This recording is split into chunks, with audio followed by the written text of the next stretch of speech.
Alright, hello everyone, and welcome back to the daily update my 1000 days challenge. This is day 687, so let's get things started. Alright, so first and foremost, the balance remains the same. There's no change in more equity balance wise.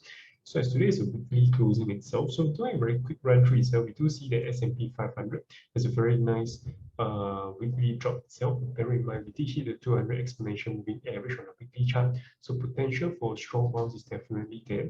But we do definitely want to see a potential sign or strong support on the daily chart first for that confluence factor before indicating that a much stronger bounce could potentially be taking place in the coming week itself.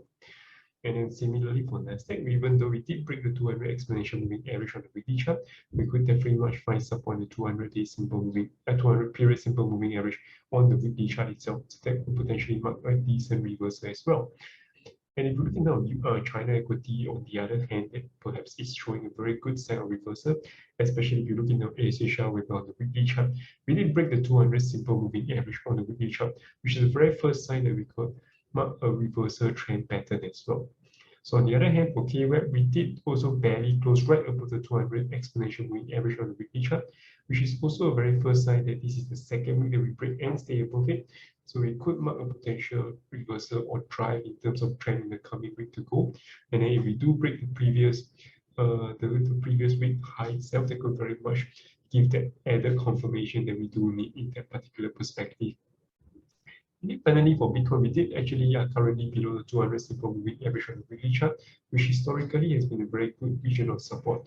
But we do need, in terms of historically speaking, we've been supported at least 3 times on the 200 simple moving average on the weekly chart. So I do see a potential that this could very much be a very clear breakpoint, not generally a support when it's been clearly tested, retested over and over again to tentatively has to break simply because trend doesn't last forever in that particular manner, based towards the upside or towards the downside in this particular manner, as long as the asset class or particular stocks have a difference in terms of supply and demand changes over a period of time.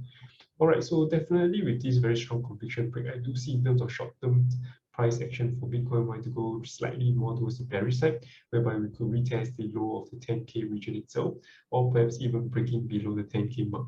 So be very cautious in that aspect, but if prices do get below that, be very keen to get a couple more Bitcoins in terms of collection as well, in terms of long-term investment as well. So if that's it, I've come to the end of today, and I'll see you guys tomorrow. Take care. Bye-bye.